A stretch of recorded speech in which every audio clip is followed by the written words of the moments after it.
Om Swastiastu, Bapak Ibu Guru SMP Dharma WK Denpasar, dumugi Tateng Mulyang Karayualang Kerajangan.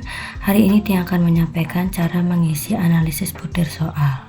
Oke, ready Bapak Ibu? Hari ini saya akan menyampaikan cara menganalisis butir soal. Sebelum memulai menganalisis butir soal, Bapak Ibu harus sudah memiliki hasil dari penilaian tengah semester atau penilaian akhir tahun dan juga penilaian harian boleh, dan juga memiliki data siswa yang Bapak Ibu ajar. Nanti Bapak Ibu akan menerima file analisis butir soal. Bapak Ibu tinggal memasukkan atau menginput data yang sudah dimiliki sesuai dengan petunjuk pada video. Mari kita mulai untuk mengisi data pada analisis butir soal. Saat Bapak Ibu membuka file yang saya berikan, nanti akan muncul tampilan seperti video. Di sana Bapak Ibu bisa mencantumkan swab tunjuk, ada nama sekolah, ada mata pelajaran, ada kelas yang diajar. Kita fokuskan ke satu kelas. Boleh pilih ya kelas mana aja Bapak Ibu ingin cantumkan, misalkan kayak saya di sini mencantumkan kelas 8B. Nama tesnya itu nanti Bapak Ibu mau pakai apa? Penilaian tengah semester, penilaian akhir tahun, atau penilaian harian boleh. Untuk materi pokok silakan Bapak Ibu isi sesuai dengan ujian yang dilakukan. Dan juga nama pengajar tolong ingat diisi ya, biar tahu siapa yang memiliki atau yang membuat data analisis butir soal ini.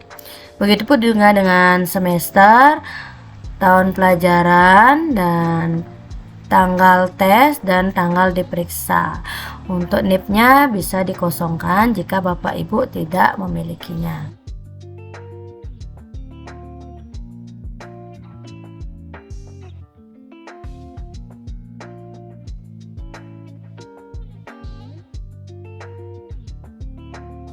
Nah, untuk pengisian data Bapak Ibu harus cermat nggih biar tidak salah. Dalam hal ini jika Bapak Ibu mengedit data, itu bisa mengklik 2 kali pada kolom. Data yang dimasukkan sesuai dengan data Bapak Ibu miliki. Kalau nanti sudah selesai mengisi data, maka Bapak Ibu lanjutkan ke bagian rincian kunci jawaban. Nah, di rincian kunci jawaban ini kebetulan yang saya pakai di sini adalah penilaian akhir semester yang seperti biasa kita membuat 40 soal pilihan ganda dan 5 soal uraian. Saya masih berfokus di bagian analisis butir soal pilihan ganda. Jadi saya di sini mencantumkan 40 kunci jawaban dari soal pilihan ganda, di mana jumlah opsinya adalah 4, yaitu A, B, C, D. Skor untuk benar adalah 1, skor untuk salah adalah 0. Jadi total skor yang dimiliki siswa nantinya adalah 100. Nah, untuk pengisian rincian kunci jawaban, Bapak Ibu jangan sampai salah mencantumkan kunci jawaban, karena kunci jawaban ini nanti menentukan nilai akhir dari siswa yang Bapak Ibu cantumkan di bagian analisis butir soal ini. Kalau sudah selesai memasukkan rincian kunci jawaban itu, nanti Bapak Ibu lanjutkan ke bagian pengisian nama. Ya, di sini harus sinkron. Saya memakai misalkan kelas 8B, saya akan mencantumkan anak-anak kelas 8B. Namanya nggih. Di sini jumlah anak kelas 8B adalah 41. Saat memasukkan nama ini, Bapak Ibu menuju ke file bagian daftar nama yang sudah Bapak Ibu punya. Nggih, masuk ke bagian Excel. Nah, di sini Bapak Ibu tinggal copy datanya yang di kelas 8B niki nggih, yang tiang pakai sampel. Bapak Ibu copy dari nama sampai ke jenis kelaminnya, sejumlah siswa yang ada, jangan sampai ketinggalan. Nah, setelah selesai mengcopy, maka Bapak Ibu kembali ke bagian data analisis butir soal dan dipaste di sana. Langsung akan otomatis masuk atau terinput datanya. Jika data sudah terinput, maka Bapak Ibu lanjut ke bagian jawaban siswa. Ya, di sini jawaban siswa berjumlah 40 pilihan ganda nih. Di sana dicantumkan satu persatu sejumlah siswa yang ada. Nah, biarpun di sini agak rumit, Bapak Ibu sedikit ruwet di depan, tapi di akhir nanti tinggal terolah sendiri. Jadi di sini aja yang kita ruwet di bagian data. Nanti untuk analisis, proses, dan bagian report itu akan otomatis sinkron karena di sini memakai formula. Jadi setelah Bapak Ibu menginput, di sini yang hasil dari gabungan cuma nilai pada pilihan ganda, uraian belum masuk. Kalau Bapak Ibu ingin melakukan analisis untuk ujian uraian, silakan. Ini saya masih memberikan petunjuk di bagian pilihan ganda. Di bawahnya akan tercantum jumlahnya nih, di sana aja otomatis.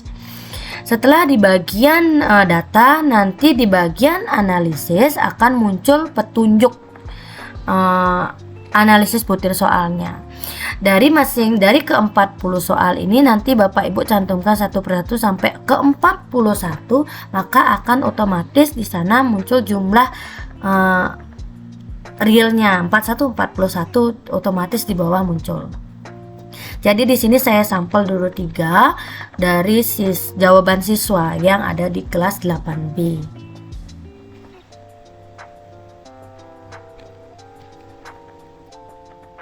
Nah, setelah selesai menginput, ini masih orak-korek ya. Kalau hasil realnya Bapak Ibu yang men-setting sendiri. Nah, untuk selesai di data setelah lengkap, jadi Bapak Ibu fokus dulu di data nih.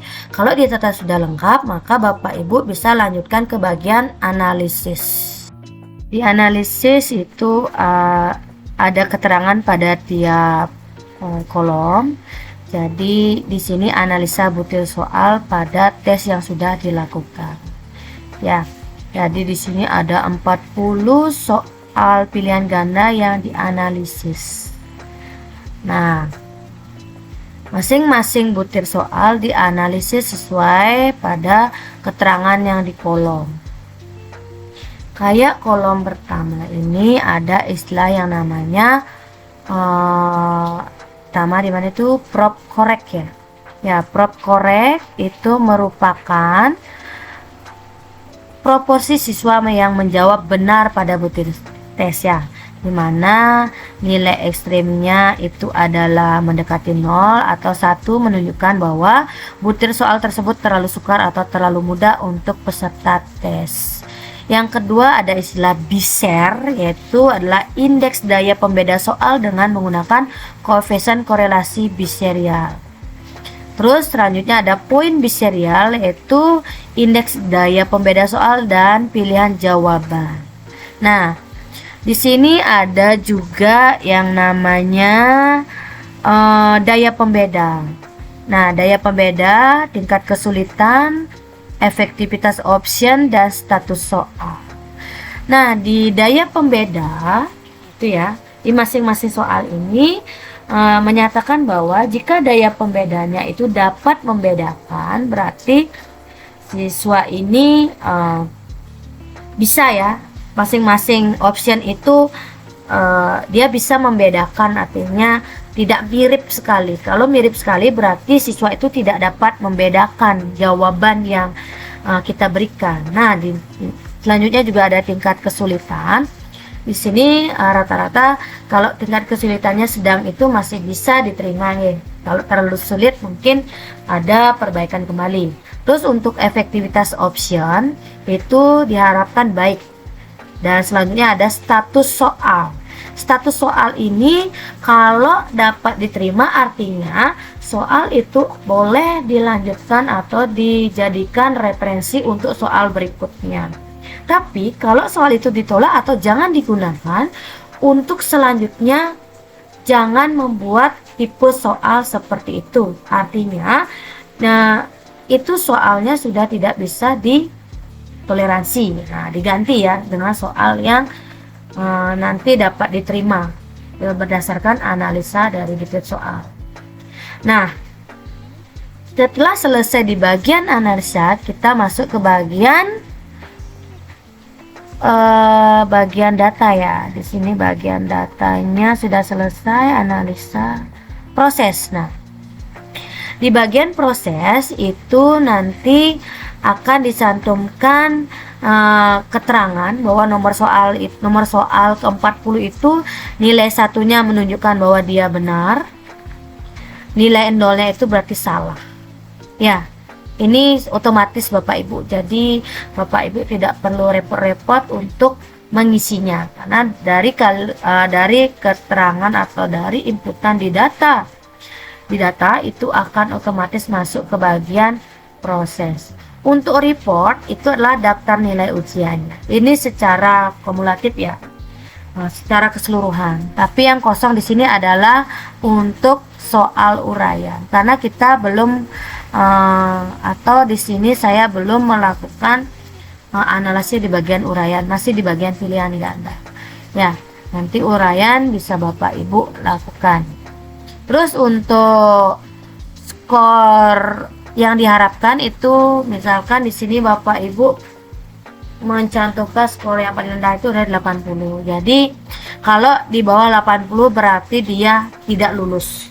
Kalau di atas itu lulus. Ini boleh kok memasukkan batas nilai ininya, itu boleh KKM, boleh ya.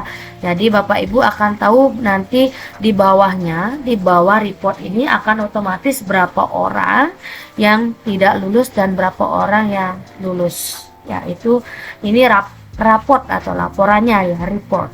Laporan dari analisis butir soal yang sudah Bapak Ibu lakukan. Nah, karena di sini saya baru mencantumkan 3 orang, maka yang terbaca adalah 3 orang dan yang tidak lulus tadi 1 ya, 1 orang, dan yang lulus itu 2 orang.